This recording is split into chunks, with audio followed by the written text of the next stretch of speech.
it's one of the things I've always believed in it.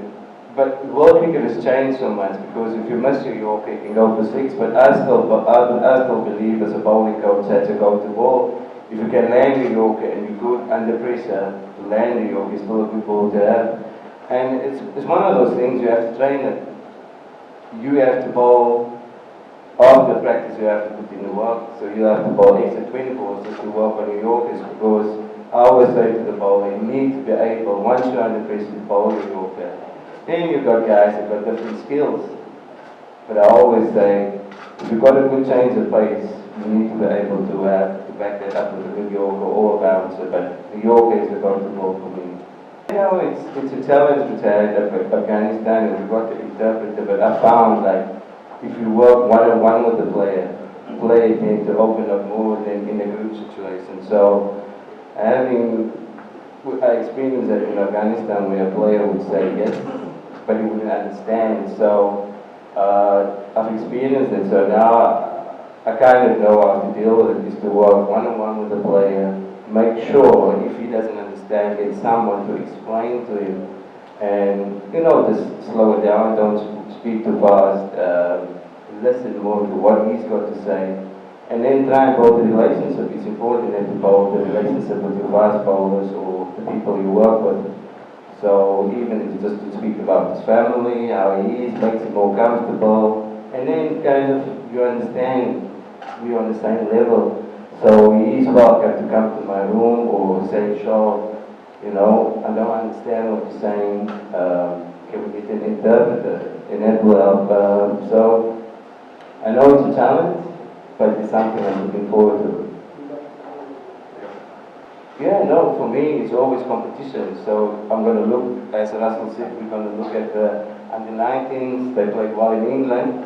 They beat England 4 times. So they must have some sort of seamers or did well, some of the under-19 guys. And it's all about creating an environment where you're competing. So if there's competition, you will lift the guy that's in the position, but it's also, as you said, I need to develop the guys that are already there. Take him to the next level, take him out the comfort zone, and take him to the next level. Team position is one thing. I looked at them when they toured South Africa. I was told they played the Test series, and just purely looking at the seam positions of the bowlers wasn't as good. So reverse swing is all about having a good seam position. If you look at the best swing bowlers, wasn't Akram, Waka Yunus, these guys, they were good swing bowlers as well. So a guy like Sean Pollard, he struggled with reverse swing because his seam position was in a good position. So it's just one of those things, small things, but it's easy to rectify. Yeah, the first question I said is, it's hard work, but you need to be clever. Sometimes you can overwork the bowler and that can cause into injuries. Nowadays you work on workloads.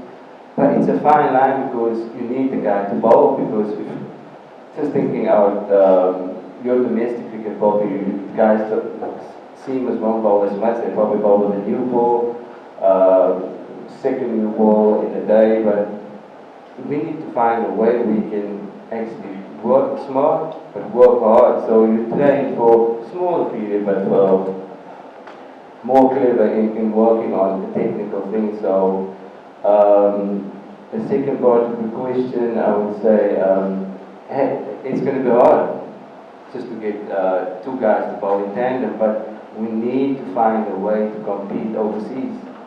And you will have to be in partnerships where you have 2 bowlers working together and trying to get wickets. And that's why I'm here, is to change all of that, to change the mindset of the bowler. So working with them in the nets, work in the middle, in the game situation. Ask the ball when the ball is a lot older as well, you can reverse swing. If you can get the ball to reverse, it's an opportunity to take wickets. So sometimes it's just to change that mindset where it's just, oh, I'm just going to bowl with the new ball. It's actually bowling with the older ball, making sure that you get the ball to reverse and the opportunity to take wickets. That's difficult. It's like me saying, telling the coach, oh, we need to play 3 seamers, we're going to play on a green wicket, which we all understand is not going to happen in subcontinent conditions, but all we can do is just try to improve them, work with them in the next simple ways, the basic, being able to be consistent in line and length, and that's the type of things. You can't change things. Subcontinent is going to be like it. You don't find that play with receivers in the test.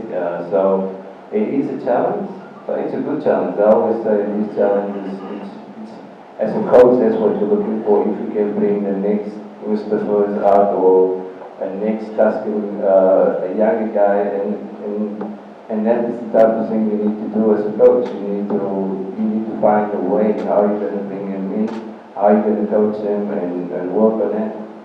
Yeah, no, it's just to not real expectations. I want him to do well, so I'm not going to expect him to just all of a sudden change their work rate. It's for me, I need to change, as Nelson said, to change with the culture. It's for me to find a way to bring the best out of them.